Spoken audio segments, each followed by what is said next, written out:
നമസ്കാരം. ചാനൽ 5+ലേക്ക് സ്വാഗതം. ഞാൻ നാസർ ബേപ്പൂർ. എന്താണ് കോണകം? ഞാൻ ശബ്ദതാരാവലി പരിശോധിച്ചു. അതിൽ ഗുഹ്യഭാഗത്തെ മറയ്ക്കുവാൻ ആണുങ്ങൾ അരഞ്ഞാണത്തിൽ ബന്ധിപ്പിക്കുന്ന തുണിക്കഷ്ണമാണ് കോണകം. കൗബീനം എന്നും പേരുണ്ട്. ഭാരതത്തിലെ പുരുഷന്മാരുടെ പരമ്പരാഗതമായ അടിവസ്ത്രം. സംസാര ഭാഷയിൽ കോണമെന്നും കോണാനെന്നും പറയും.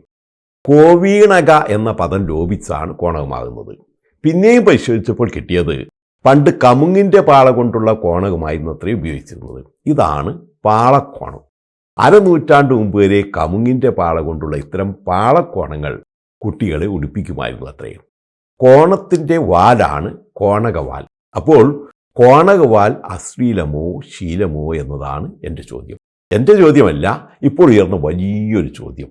ചോദ്യം ചോദിച്ചത് മറ്റാരുമല്ല, മറ്റുള്ളവരെ ചോദ്യം ചോദിച്ച് വെള്ളം കുടിപ്പിക്കുന്ന സാക്ഷാൽ കേരള പോലീസ്. അവർ പല ഇൻവെസ്റ്റിഗേഷൻസും സ്വയം നടത്തിയിട്ടും പിടികിട്ടാഞ്ഞപ്പോഴാണ് കേരള ഭാഷാ ഇൻസ്റ്റിറ്റ്യൂട്ടിനെ അഭയം പ്രാപിച്ചത്. കോണകവാലിൽ അശ്ലീലമുണ്ടോ എന്നായിരുന്നു പോലീസ് ഏമാൻ്റെ ചോദ്യം. ഏട്ടിലെ പശു പുല്ല് തിന്നില്ല എന്ന് പറഞ്ഞ പോലെയാണ് അതിൻ്റെ അവസ്ഥ. സർക്കാർ സ്ഥാപനവും ഉദ്യോഗസ്ഥരുമല്ലേ ചോദിക്കുന്നതാണെങ്കിൽ പോലീസ് ഏമാനും റിസ്ക് എടുക്കാൻ അവർ ഒരുക്കമല്ല. അവർ ഉത്തരം പറഞ്ഞു, ഇല്ല. അതായത് എന്തും വ്യാഖ്യാനിക്കാം. കോണകവാലിൽ അശ്ലീലമുണ്ടോ എന്ന് ചോദിച്ചാൽ ഉണ്ട്, ഇല്ലേ എന്ന് ചോദിച്ചാൽ ഇല്ല. അങ്ങനെ രണ്ടും കൂടെ ചേരുമ്പോൾ ഇല്ല. അതിന് പോലീസ് ഏമാൻ ഉത്തരം കണ്ടെത്തി, ഉണ്ട്. കോണകവാലിൽ വലിയ അശ്ലീലമുണ്ട്. അത് കഥയ്ക്ക് ശീർഷകമിട്ട കീഴുദ്യോഗസ്ഥനെ വെറുതെ വിടാനാവില്ല. എന്തു ചെയ്യുമെന്നായി പിന്നെ അന്വേഷണം.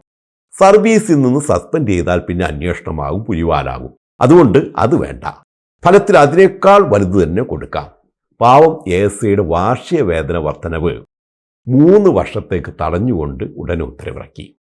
കോണകവാൽ ഇത്ര പുലിവാല് പിടിച്ച സാധനമാണെന്ന് അറിയാതെ തൻ്റെ കഥയ്ക്ക് പേരിട്ട ആലപ്പുഴ ജില്ലാ പോലീസ് ആസ്ഥാനത്തെ പാവം ഗ്രേഡ് ASI M കൃഷ്ണകുമാർ ഇപ്പോൾ ആകെ അങ്കലാപ്പിലാണ്. സ്വന്തം ഡിപ്പാർട്ട്മെൻറ്റിൻ്റെ കഥയറിയാതെ കഥ എഴുതിയാലുള്ള ഒരു പൊല്ലാപ്പ് നോക്കണം. കൃഷ്ണകുമാർ കഥ എഴുതിയതല്ല കുഴപ്പം, അതിൽ തന്നെ അപമാനിക്കുന്നതായി അവിടെ തന്നെയുള്ളൊരു ഏമാന് ഒരു സന്ദേഹം. ഉടൻ ഉന്നതാധികാരികൾക്ക് പരാതി നൽകി. പരാതി പരിശോധിച്ചപ്പോൾ കഥയിൽ അങ്ങനെ അപമാനിക്കുന്നതായൊന്നും കണ്ടെത്തിയില്ല. കേരള പോലീസല്ലേ, അന്വേഷിക്കുമ്പോൾ പിന്നെ എന്തെങ്കിലും കണ്ടെത്തണ്ടേ? അല്ലെങ്കിൽ ഡിപ്പാർട്ട്മെൻറ്റ് തന്നെ കുറച്ചിലാവില്ലേ? അങ്ങനെ കൊണ്ടുപിടിച്ച് അന്വേഷിച്ചപ്പോഴാണ് കണ്ടെത്തിയത്, ഉണ്ട്, വലിയ കുഴപ്പമുണ്ട്. കഥയുടെ പേര് തന്നെ കുഴപ്പമാണ്, കോണകവാൽ. ഇക്കാലത്ത് ആരെങ്കിലും കോണകം ധരിക്കുമോ? പിന്നെ എന്തിന് ഈ പേരിടണം? അപ്പോൾ അത് അശ്ലീലം തന്നെ. സ്ഥിരത വരുത്താൻ അയച്ചതാണെങ്കിലോ ഭാഷയിലെ ഘടാഘടികന്മാരായ കേരള ഭാഷാ ഇൻസ്റ്റിറ്റ്യൂട്ടിൻ്റെ അടുത്തും. അവർ ഗവേഷണം നടത്തി. നമ്മുടെ പഴയ കാലത്തെ കാലാവസ്ഥാ പ്രവചനം പോലെ മഴയുണ്ടാവാനും ഉണ്ടാവാതിരിക്കാനും സാധ്യതയുണ്ട് എന്ന് പറഞ്ഞ പോലെ സന്ദർഭത്തിനനുസരിച്ച് അശ്ലീലമാകാനും ആകാതിരിക്കാനും സാധ്യതയുണ്ടെന്ന് അവരങ്ങ് വിജ്ഞാപനം ഇറക്കി. അത് മതി പോലീസിന്. ASI എഴുതിയ കഥയുടെ പേർ അതിര് കടന്നതും പ്രാകൃതവുമാണെന്നാണ് ഇപ്പോൾ പോലീസ് ഭാഷ്യം. പ്രാകൃതമെന്നാൽ പരിഷ്കാരമില്ലാത്തത് എന്നർത്ഥം. ആ നിലയ്ക്ക് ആരത്തരം ഭാഷ ഉപയോഗിച്ചാലും പോലീസുകാർ ഉപയോഗിക്കരുത്. കാരണം അവർ പരിഷ്കാരികളാണ്. പോലീസ് സ്റ്റേഷനിൽ എത്തുന്നവരോട് പരിഷ്കൃത ഭാഷ മാത്രം സംസാരിക്കുന്നവരുമാണ്. അതുകൊണ്ട് ആരൊക്കെ പ്രാകൃത ഭാഷ ഉപയോഗിച്ചാലും ഒരു പോലീസുകാരൻ അത് ഉപയോഗിക്കാൻ പാടില്ലായിരുന്നു. അതാണ് പാവം കഥാകൃത്തിന് പിഴച്ചതും. പണ്ട് ഒരു ഭഗവത്ഗീതയും കുറേ മുലകളുമെന്ന് ബഷീർ തൻ്റെ കഥയ്ക്ക് പേരിട്ടിരുന്നു. മുൻകാല പ്രാബല്യത്തോടെ വേണമെങ്കിൽ അതിനും ശിക്ഷ വിധിക്കാവുന്നതാണ്. അതുപോട്ടെ, അദ്ദേഹം മരിച്ചു പോയി എന്ന് വയ്ക്കാം. അപ്പോൾ ജീവിച്ചിരിക്കുന്ന ശ്രുതി ശരണ്യമിൻ്റെ B32 മുതൽ 44 വരെ എന്ന ചിത്രം തന്നെ അശ്ലീലമാണ്. കാരണം അതിൻ്റെ ആശയം തന്നെ 6 വ്യത്യസ്ത മുലകൾ 6 ജീവിതങ്ങൾ എന്നാണ്. അത് നിർമ്മിച്ചതാണെങ്കിലോ നമ്മുടെ സാംസ്കാരിക വകുപ്പും ചലച്ചിത്ര വികസന കോർപ്പറേഷനും സംയുക്തമായിട്ടുമാണ്. പോലീസിന് വേണമെങ്കിൽ അവർക്കെതിരെയും ഒരു അറസ്റ്റ് വാറന്റ് പുറപ്പെടുവിക്കാവുന്ന വകുപ്പുണ്ട്. അത് പറ്റില്ല. മുല അശ്ലീലമല്ല, ബ്രായും അശ്ലീലമാകില്ല. റൗക്കയാണെങ്കിൽ പ്രാചീനമാണ്, അശ്ലീലമാകും. പാവം കൃഷ്ണകുമാറിൻ്റെ കഥയുടെ പേര് അണ്ടർവെയർ ബാൻഡ് എന്നോ ഷെഡ്ഡിയുടെ ചരടെന്നോ മറ്റോ ഇടാമായിരുന്നു.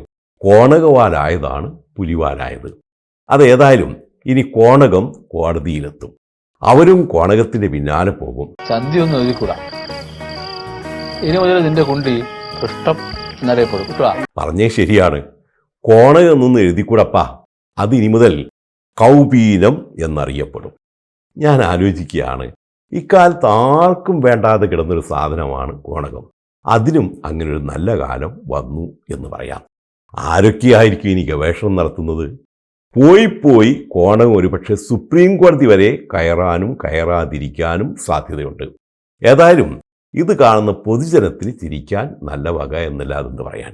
നമ്മുടെ കേരള പോലീസിൻ്റെ ഒരു ഗതികേട്. കേരള പോലീസിനെയും അതിലെ ഉദ്യോഗസ്ഥരെയും കുറ്റം പറയാനാവില്ല.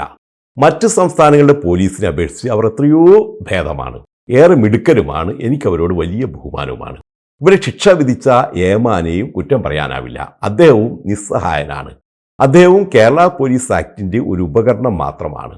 അപ്പോൾ അവിടെയാണ് കുഴപ്പം. സർക്കാർ ഉദ്യോഗസ്ഥരുടെ നിയമാവലികൾ ഉൾപ്പെടുന്ന കേരള സർവീസ് റൂൾസ് ഉണ്ടാക്കിയത് 1958 അതുപോരാ, പോലീസുകാർക്ക് പ്രത്യേക നിയമാവലികൾ വേണം എന്ന് കണ്ടപ്പോഴാണ് 1960 കേരള പോലീസ് ആക്ട് നിലവിൽ വരുന്നത്. രണ്ടും പഴഞ്ചനാണ്, പ്രാകൃതമാണ്. കാലങ്ങളായി ഭേദഗതികൾ വരുത്തുന്നുണ്ടെങ്കിലും അടിസ്ഥാനപരമായി അവ ഇന്നും പഴഞ്ചനാണ്, പരിഷ്കാരമില്ലാത്തതാണ്, പ്രാകൃതമാണ്. ആ പ്രാകൃതമായ ആക്റ്റാണ് കുഴപ്പം. അതുള്ളിടത്തോളം അതിൻ്റെ ശിക്ഷാ നടപടികളും തീരുമാനങ്ങളും പ്രാകൃതം തന്നെയായിരിക്കും. അതിൽ 18ാം പടിയിൽ വെച്ച് പോലീസുകാർ ഫോട്ടോ എടുത്താലും കഥയ്ക്ക് പേരിട്ടാലും ഒക്കെ വലിയ കുഴപ്പമാണ്. അപ്പോൾ അതാണ് കുഴപ്പം. അതാണ് മാറേണ്ടത്, അല്ലെങ്കിൽ മാറ്റേണ്ടത്.